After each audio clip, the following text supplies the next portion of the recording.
Amendment ತಂದಿದೀವಲ್ಲ, to strengthen the corporation there should not be any confusion ಅಂತ ಅಷ್ಟೇ. ಈಗ ನೀವು ನಮಗೆ ಕ್ಲಿಯಾರಿಟಿ ಬೇಕು ಅಂತ ಹೇಳ್ತಾ ಇದ್ದೀರಿ. ಈಗ ನಮ್ಮ ಸತೀಶ್ ರೆಡ್ಡಿ ಹೇಳಿದ್ರು ನಮ್ಮ ಹಳ್ಳಿಗಳು ಸೇರಿಲ್ಲ, ನಮ್ಮ ಇವ್ರು ಹೇಳಿದ್ರು ನಮ್ಮ ಹಳ್ಳಿಗಳು ಸೇರಿಲ್ಲ ಅಂತ. ಎಸ್, ಹಳ್ಳಿ ಸೇರಿಸಿಲ್ಲ. ಯಾಕಂದ್ರೆ ಈ ಹಳ್ಳಿ ಸೇರ್ಸಕ್ ಹೋದ್ರೆ ತಿರ್ಗಾ ಅಬ್ಜೆಕ್ಷನ್, ಆ ಪಂಚಾಯತಿ ಮೆಂಬರ್ ಕಾರ್ಪೊರೇಷನ್ ಮೆಂಬರ್ ಆಗೋಯ್ತಾನೆ.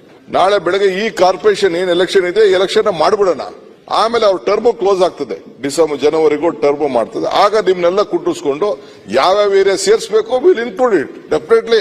ಬೆಂಗಳೂರು ನಗರಕ್ಕೆ ಈಗ ನಮಗೂ ಗೊತ್ತಿದೆ, Mahadevapura will have the highest collection. ಈಗ ಬೆಂಗಳೂರು ಸಿಟಿ ಒಳಗಡೆ ಕಲೆಕ್ಷನ್ ಇಲ್ಲ, ಈ ಕಡೆ ನಮ್ಮ ಸೌತ್ಗೆ ಕಲೆಕ್ಷನ್, ಇದರಲ್ಲಿ ನಿಮ್ಮ ಏರಿಯಾ ಈ ಕಡೆ ಇದೆಯಲ್ಲ ಕಲೆಕ್ಷನ್ ಇಲ್ಲ ಅಂತ ಗೊತ್ತಿದೆ. Government has to help. ಅಲ್ಲಿಂದ ಇಲ್ಲಿಗೆ ತರಕ್ ಆಗಲ್ಲ, because again the 74th amendment will come into existent. Government has to attend to it. So ಇದನ್ನೆಲ್ಲ ಬಹಳ ದೀರ್ಘವಾಗಿ ಆಲೋಚನೆ ಮಾಡಿದ್ದೀವಿ. ಬೇಕಾದ್ರೆ ನೀವು ಹೇಳಿ ವಾಪಸ್ ತಗೊಳ್ಳಿದ್ರೆ I am ready to take it out. ನಾಳೆ ಕ್ಲಾರಿಟಿ ಇರಬಾರ್ದು. ನಾಳೆ ಬೆಳಗ್ಗೆ ನಾವು ಇಲ್ಲದೆ ಹೋದಾಗ ಇದನ್ನ ಮಿಸ್ಯೂಸ್ ಮಾಡಬಾರ್ದು ಅಂತ ಹೇಳಿ ಯಾವುದೇ ಸರ್ಕಾರ ಅಧಿಕಾರ, ಯಾಕಂದ್ರೆ ಕಾರ್ಪೊರೇಷನ್ ಒಂದು ಅಧಿಕಾರದಲ್ಲಿ ಇರ್ತದೆ, ಸರ್ಕಾರ ಒಂದು ಅಧಿಕಾರದಲ್ಲಿ ಇರ್ತದೆ. ಅದಕ್ಕೆ ಸರ್ಕಾರದವರು ಆ ಕಾರ್ಪೊರೇಷನ್ ಮೇಲೆ ಇಟ್ಕೊಳ್ಬಾರ್ದು ಅನ್ನೋದು ನಮ್ಮ ಉದ್ದೇಶ. ಐ ಆಮ್ ರೆಡಿ ಟು ಏನ್ ಬೇಕಾದ್ರೆ ಅವ್ರು ಹೇಳಿದ್ದ ಕೇಳಕ್ಕೂ ಇದ್ದೀನಿ, ತಪ್ಪಾದಿದ್ರೆ ತಿದ್ದುಪಡಿ ತರಕ್ಕೂ ರೆಡಿ ಇದ್ದೀನಿ ನಾನು.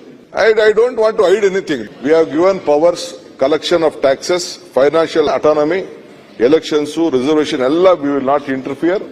74ನೇ ತಿದ್ದುಪಡಿ ಸಂಪೂರ್ಣವಾಗಿ ರಕ್ಷಣೆ ಮಾಡಿದೀವಿ. ಇದನ್ನ ಕ್ಲಾರಿಟಿಗೋಸ್ಕರ ಮಾತ್ರ ತಂದಿದ್ದೀನಿ, ಇದನ್ನ ಪಾಸ್ ಮಾಡ್ತೀವಿ.